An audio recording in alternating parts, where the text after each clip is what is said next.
Hi, I'm Sienna Rampula here at the Monmouth Film Festival. There are over 40 filmmakers ready to show their passion for the art of filmmaking. Let's go watch.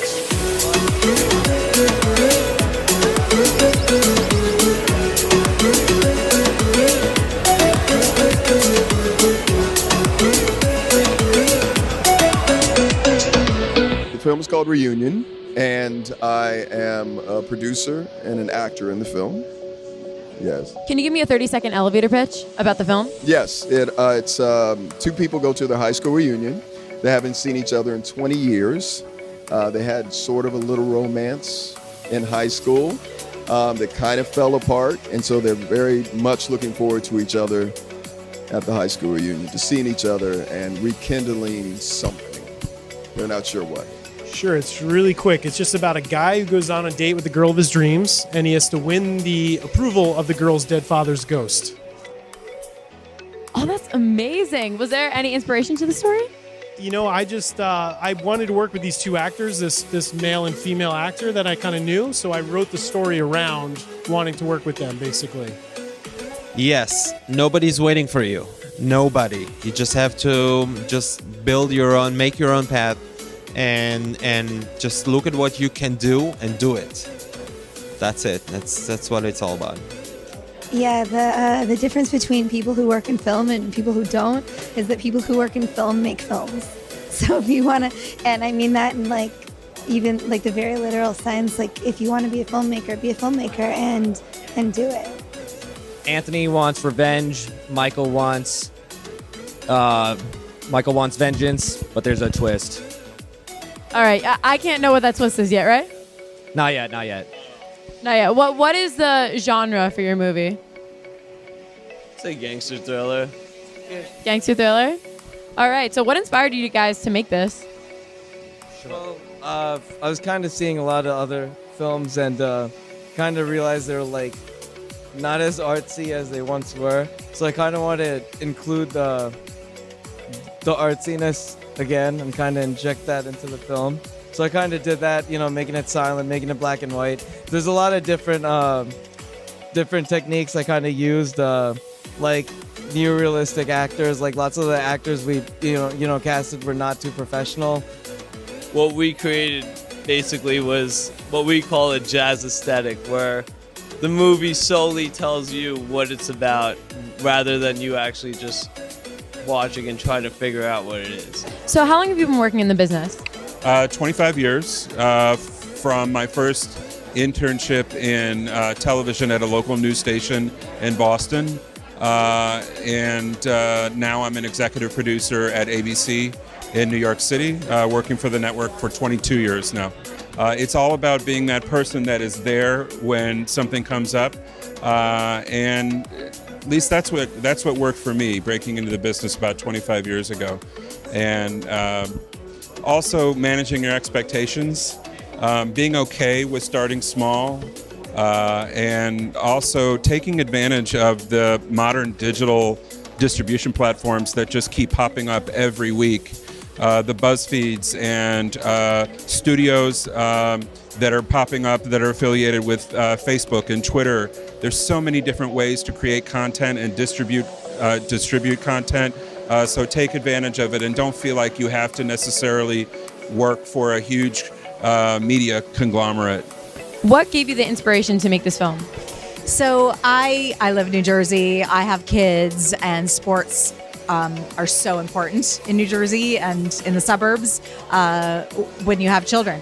And I did a lot of checking out of different YMCAs and swim programs for my own kids.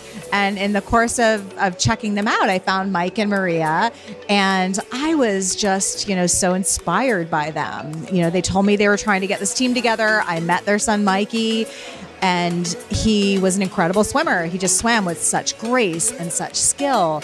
And I had no idea that he struggled at all outside of the water. And I just thought that juxtaposition was fascinating. And when they told me what they wanted to do and they wanted to have a team, of kids all on the autism spectrum like their son, I just thought, you know what? This is a film and I have to make it. So guys, how was it like seeing your film up on the big screen? Amazed. It was awesome. It went. It's wonderful. Yeah. It was good. So, when was the first time you saw this film? I saw this, I think, but probably Atlantic City, I think.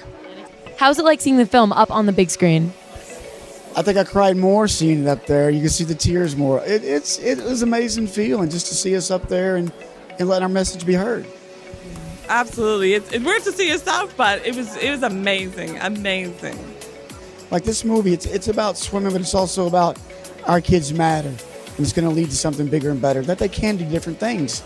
And that's our whole message right now, that it's not just about athletics, that they do matter and they can do different things. All they need is the opportunity to do it. The biggest thing about being driven with kids today is that the technology makes it easier for them to do it. So you actually can make a film a lot easier than you could maybe 10 years ago, 20 years ago. But the biggest element that the kids have to worry about when you're up and coming is that story. That story is paramount. You have a great story, even if the technical stuff isn't perfect, it'll be okay. Without that story, it doesn't work. Michael Urbanski. And which was your film, Michael? Injection. And what was it like getting to see it in our audience? It's fun. I had a lot of friends and family who saw it for the first time today. Well, it deals with the cure for cancer, has a lot of sci-fi elements, and mostly kind of about the debate between when a cure for cancer comes about, how is that going to work? You know, because cancer itself is a moneymaker, and who's going to get it first? Is there going to be a line? Is it going to be like every other, treatment? How fast can it come out? And there's kind of a big debate about that. To have so many people in the industry that have done so many great things in New York, in New Jersey, in film, in front of the camera, behind the camera, was amazing. And even in television and film. So it was, I was just out there just trying to steer it in the right direction and let them talk, because they were really the stars out there. You're going to be told no more often than you want to hear.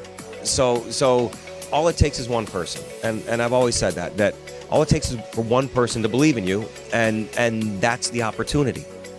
Okay, success is when preparation meets opportunity. So you want to have success, keep preparing for that one opportunity. And when that one opportunity comes, you'll know. I have a question about the Crow movie. It was an animation, so how long was the process? Between 2 and 3 years. 2 and 3 years. So how many frames were in each second? There was 24 frames per second, so there's maybe 12 drawings because they were shot on 2s. Did you hand draw everything? I did hand draw everything. That's amazing. Where did you come up with this idea? I had done a short film called There's a Dead Crow Outside a couple years ago, and I like drawing the crow. I like the cross hatching, and I wanted to do a lot more crows. So I had that sort of concept drawing of the field, and it sort of grew from there. Is that the reason you use crows? Is that the reason I use crows? Well, yeah, I like drawing them, but I you can read into it. The film has some subtext too, so. A saying that I kind of lived by was, there was a football coach, his name was Vince Lombardi, he was from New Jersey, and he coached the Green Bay Packers. And his thing was, if you were on time, you were 10 minutes too late. So that meant that unless you came early and stayed late and didn't ask about when can I take a break, those were the people that made it. But people who showed up on time were not the winners. They weren't the ones who made it. So you have to have unrelenting passion to be able to live on practically no money and take really tough jobs for practically no money to show how much you want it.